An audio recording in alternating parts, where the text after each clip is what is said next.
एक समय में जबलपुर के ग्रामीण क्षेत्रों में जीवनदायिनी नदी का दायित्व निभा रही हिरण नदी, जिसका अस्तित्व अब खतरे में नजर आ रहा है। हिरण नदी के संरक्षण को लेकर समाज सेवी द्वारा अब एक पद यात्रा निकाली गई है और हिरण नदी को संरक्षित करने के लिए जन जागरूकता अभियान चलाया जा रहा है। इस पद यात्रा में पाटन विधानसभा क्षेत्र के विधायक अजय बिश्नोई भी शामिल हुए। वहीं पदयात्रा को लेकर पाटन विधानसभा क्षेत्र के विधायक अजय बिश्नोई का कहना है कि यह पदयात्रा समाज सेवी अभिषेक सिंह के द्वारा निकाली गई है।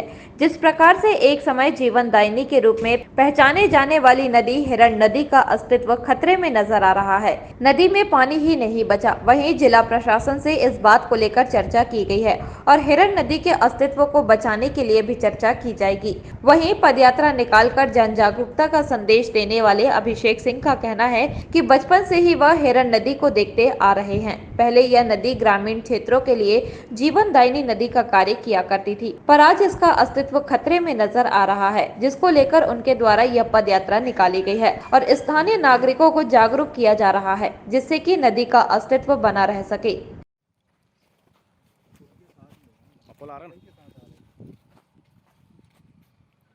ना कोई झंडा है ना कोई डंडा है, बस हिरण को बचाने का फंडा है। और इस फंडे को लेकर निकले हुए हैंगे अभिषेक सिंह जी, जिनको हम सब प्यार से हरी भैया कहते हैं। मालगुजार परिवार के व्यक्ति आज इस तपती दोपहरी में सूखी नदी के अंदर पैदल चल के पूरा भ्रमण करके और इसमें से निकालेंगे कि कहाँ किस कारण से हिरण नदी सूख जाती है, जो कभी हमारे लिए जीवनदायिनी थी, आज वो खुद अपने आप में कैसे मर गई है। उन सारे अनुभवों को लेके मैं जिला प्रशासन के समस्त विभागों को एक साथ लेके बैठूंगा और उसके बाद हम लोग योजना बनाएंगे कि इस हिरण नदी को कैसे बचाया जाए, इसके आसपास के जीवन को कैसे बचाया जाए। हिरण नदी के तट पे हम लोग रहते हैं, बचपन और समझ लो ये जीवन इन्हीं के आंचल में बीता है।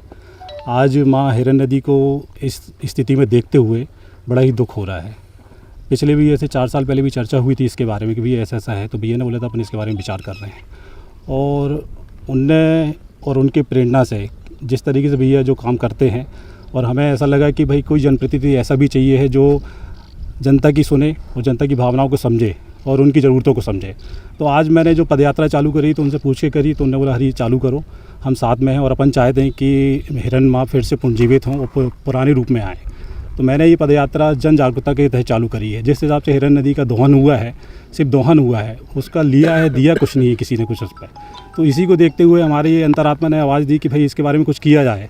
तो ये जन जागरण अभियान चला रहा हूँ मैं, जिस तहत आसपास के जो ग्रामीण अंचल के लोग हैं वो भी जागे, वृक्षारोपण भी हो, जनप्रतिनिधि जन प्रशासन और उनसे भी अनुरोध है कि आजू बाजू जो गांव के लोग हैं वो भी ये चाह रहे हैं कि बीच बीच में स्टाफ डैम बने, इसका सर्वे हो, कहाँ स्टाफ डैम की ज़रूरत है। तो पुराने रूप में तो हिरण नदी आ नहीं सकती, जो रूप पहले था वो तो अब मिल नहीं सकता है, पर हाँ स्टाफ डैम बनते हैं तो गर्मी के टाइम पे जो नदी अभी सूख रही है पूरी, ये 12 महीने सदाबहार एक सी नदी बहने वाली थी, तो स्टाफ डैम के कारण पानी रुकेगा और पानी सूखेगा नहीं, पर बहाव नहीं रहेगा, पर बरसात में आके फिर से अपने पूर्ण रूप में वो आएंगी।